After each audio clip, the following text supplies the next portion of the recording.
We're here again, another edition of He Who Has Ears.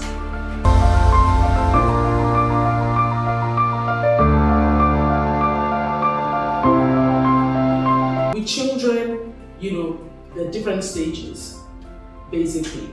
And by the time you grow older, like between the ages, when you're teenagers, you feel I got this, I know it, and by the time you're like 18, young adults, you feel like, oh, mommy and dad, you don't understand, you don't get it, you don't understand.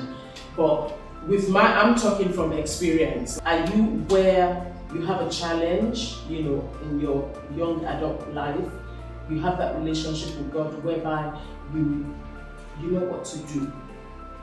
You don't have to, you tell your parents everything, I should think so. but what I'm sure, let me just try and put what she's trying to say in perspective. Is as in, when she says you know what to do, obviously what you need to do is obviously have a conversation with God first, and basically table it before Him and seek His counsel. So that's what she means by you know what to do. So you're at that stage where you're able to do that. Very challenging, yeah. Obviously, maybe bit of habits now, like subconsciously, I just be like, oh, I tell him about this thing. I tell him about that particular problem. I wouldn't say I don't know what to do, because my mom, she basically already taught us, yeah. But I wouldn't say I do it. That's what I would say.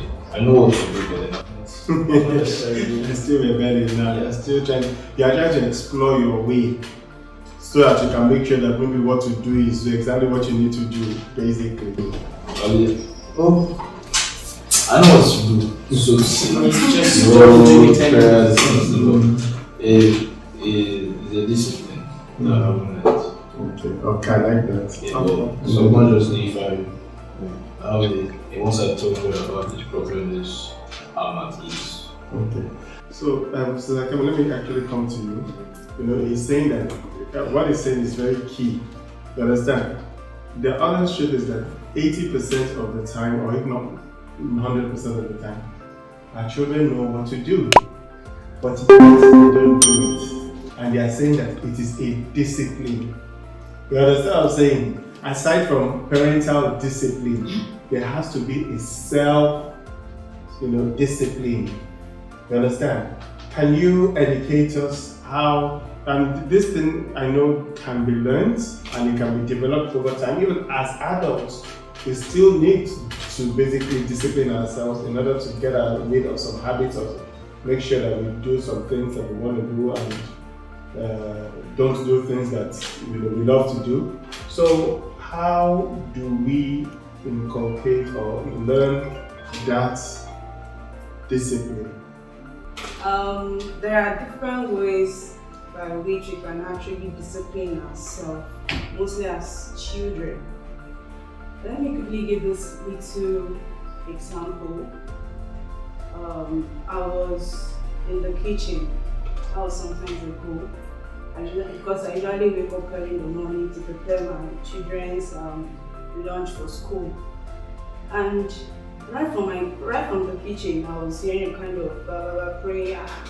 I always pray as early as I think past 5. And I went to Praise's room. I didn't pray. What happened? I couldn't even ask him what happened. I just left. Because I knew he understand why he is praying. So I had to go back to the kitchen, to continue what I'm doing. And after I heard him that he has finished praying, and I went back to his room. But what happened?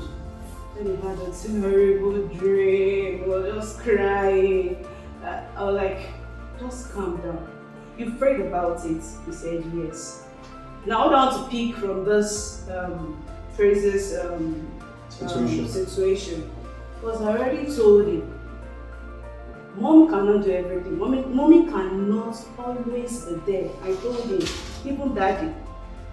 I made him understand that.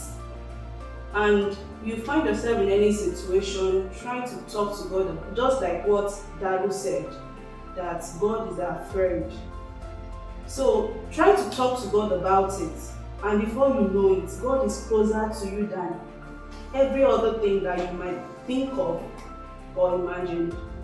And he prayed about the dream he had. I never bothered to pray about it. We just had a normal morning devotion, and we went back to our normal stuff, went to work and all that.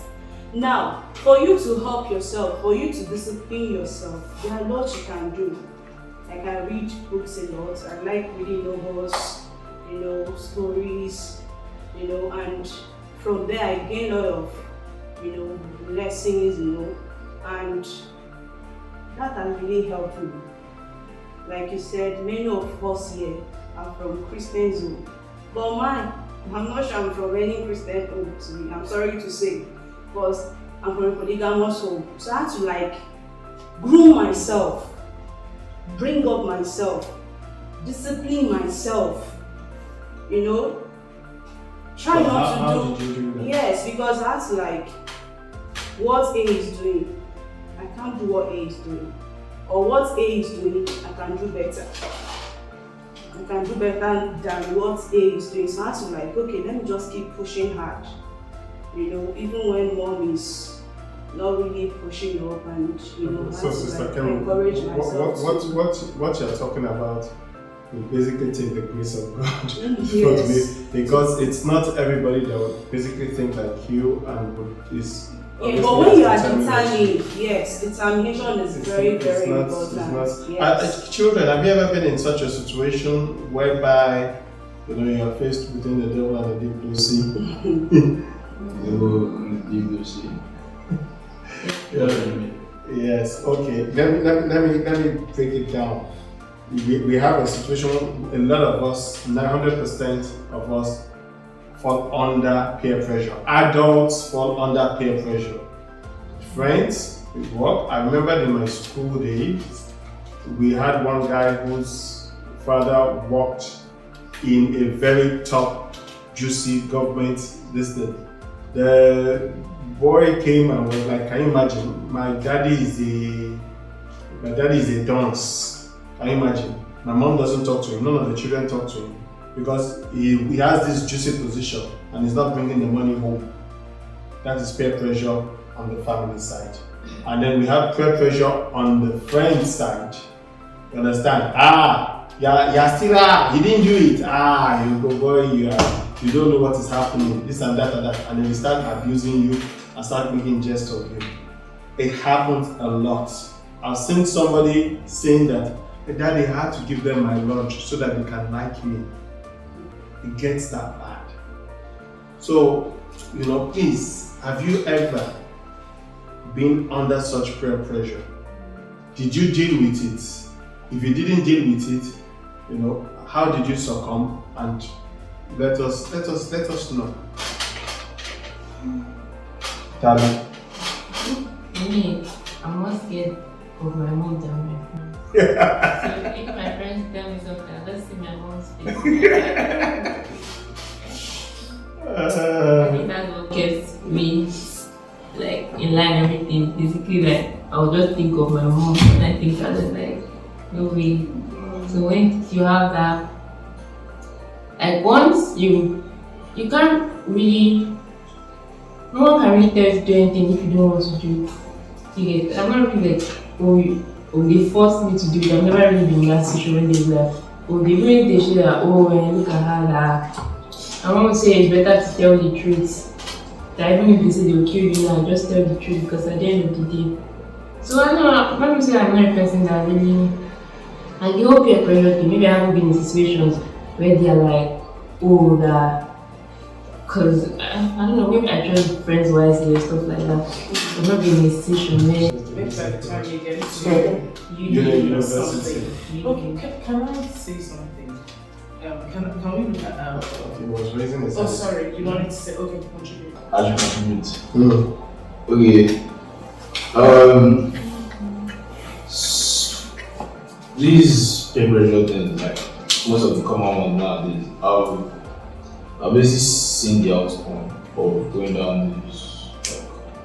Like, I somehow see what's going to. I see what they become. Like, if it's not something that is good, but I don't want. I don't say if it's not benefiting me in the way that is necessarily good, then what is the point? So How did you? Maybe When did you get that? very natural. I'm idea? a strong person. I'm not someone that you would easily influence. I don't. If it does not make sense to me, bro, there's nothing you can do. Could it have stemmed from the kind of home that you have come from your parents, the way they live their lives, the way what you've seen? Well, it's maybe. I'll say maybe. So basically, what I want to say, okay, let's look at Proverbs 22, verse 6. Right? It says, train up a child in the way he should go, and when he is old, he will not depart from it. So, what you're saying, Jupiter, Lucas, I say that to my children as well. And because of because of the way they've been trained, basically, as children, what they've seen in the home, right? If they're trying to go the other way because of what they've seen, and now that some are actually they're all adults now, from what I tell them, what I get from people, I'm not necessarily, telling them what's transpired or whatever. But from what I get from people, I like issue of marriage, because I've got children that they are in that stage, issue of marriage and things like that. And from what happens between their father and myself, I'm able to tell them, use real life examples, like, okay, if you decide, basically, I would say life is about making choices, really. So you've been trained in the way you're to go. So whatever it is you decide, and I always tell my children, whatever choice you decide to make is not that you didn't know, or you've not been told, or there's no scripture backing it up. So whatever choice you decide to make, whichever way you decide to go, it falls on you. So whatever happens, you have to be ready to bear the consequences, really. And it comes back to what you were saying about when we were talking about discipline, that what's discipline meant to be? I was like, for us, when we were growing up, discipline was punishment. But in this, it was punishment, just, punish that. Either he understands or he don't, but the fact that because you have the authority and the power, which sometimes I think as parents too, we misuse it. And it's even in the Bible that you should not. So Sarah, on that topic, you see, during our time, I guess we were broken, not trained. There's a difference, right? Everybody has their energy. Everybody has things going for them. You understand? If a child is always running up and down, living and everything, you should not beat him to submission to be sitting down in one place. Channel the energy. But what our parents did was broke us. And sometimes that might not be in line with what God gave us all the traits that we need to be able to pursue what He wants us to be able to pursue. You understand? We would say that people like Peter or John the Baptist were very fiery.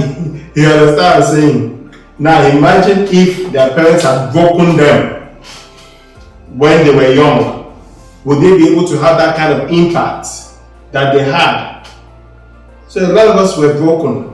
But now I think with education and what a lot of they basically say, okay, fine, don't let us break them. Let us channel their strengths, because I won't say it's challenges. Channel it towards achieving something positive.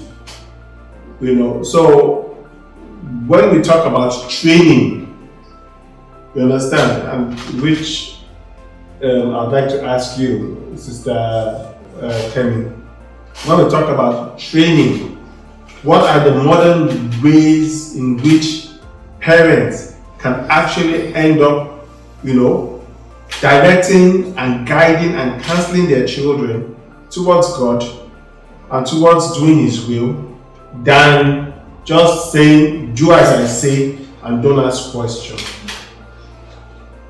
Thank you, sir. Training for child, like I do tell mostly children around me, contentment is very important. Once you're happy with what you have, God provide this for you. So you are happy that okay, when I talk to God, God is always there. So we have to train them to understand that whatever that is given to them is from God. Even if it's mommy that gives this to you, because God provides us particular thing for mommy to present to you.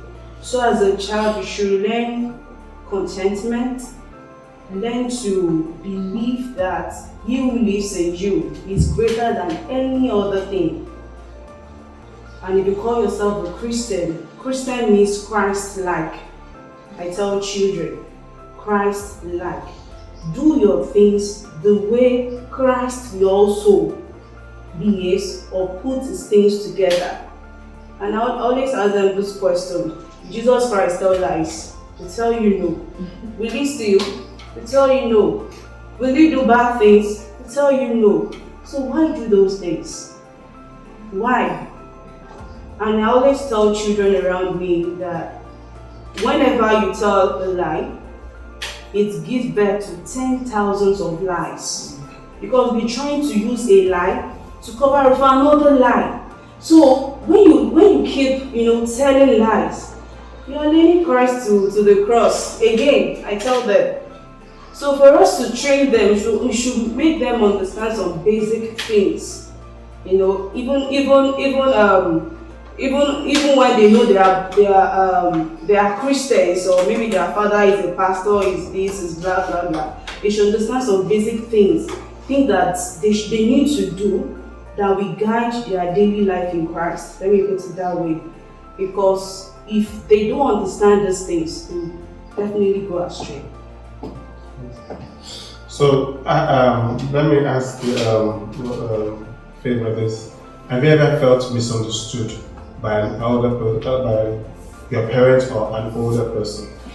Have you ever felt misunderstood? What is that? As in, they don't understand you, they don't know what you're feeling, they don't know what you're going through, and they are all blaming you, or you feel as if they are being unjustly mishandled.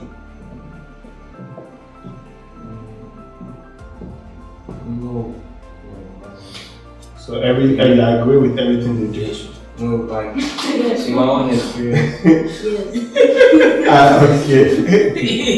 you Praise talk. has something to say. let him land. Then we go to praise. Then we go to you. In my own experience, I know what I did is wrong. Like, I'll still be like trying to justify myself that what they did to me is wrong. But you know it's wrong. Yes. Also, anyway, should I be going into that? No, there are some cases. Why, if you know it's wrong, then why do you?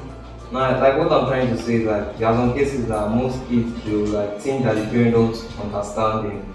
You get that was why they punish them or why they did something to them. So like they now they are like I would say they are lying to themselves because they actually know what they did and they know that what they did is wrong. Like let me say which instance should I give? Okay. let's say you are given an instruction that you should be indoors, maybe let's say 10 at most, and then you left the house so somewhere and you are coming back maybe 11:30 or 12, and your mom or your dad punish you. So maybe what you went out to do was something, let me say, of great importance, or something like let's say a church program, but you know that your mom or your dad have already given an instruction that you should be back. Even if you told them you are going out, at least you should have tell them the time that you'll be back, or so they can easily say, okay, don't come back, just stay. When it's the morning time, you come back and that. But when you came back and they are like, and they can't necessarily be, but they're like complaining that why you coming by this time, you get, and you're trying to justify yourself that what you went to do was something of church and yes, God. yes, about God, yes. So I was saying in that case, because that's the case I usually find myself most times. And another case I usually find myself is that let me say I'm wrong at that time, but I'm trying to like find good in what I did. Just trying to justify Yes, yourself. trying to justify myself. Yes, okay. As we heard this morning, obedience is better than sacrifice. So yes, what you've got to do is right, but your parents I'm giving have you authority over you, and they've given an instruction. So regardless of whether it's church about God, and which is good, 10 is 10. Then you've set the remedy yourself. If you know that it's going to be long, that you're going for a program, the program is going to be longer, then you tell them, or better still, you call them. Look, you do not understand what your parents are going through when they are worried, especially when they're not home. But that is not our main focus. Please, I'm interested in hearing. Praise. Okay. Like some people say nobody's the boss of you. Nobody's the boss. And if you think what you want to do is good, then go ahead. But it's not, some parents, they do force their children to do what they want. Like some people did like Give us an example of yourself. Of what your parents forced you to do. You can talk, don't worry. Mommy will not punish you or daddy. Don't worry.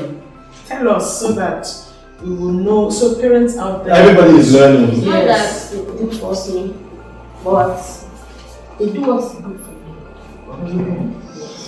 It's not or what I'm trying to say is that nobody is the boss of you, and it's not everything that is good for you. Sometimes you can drink alcohol.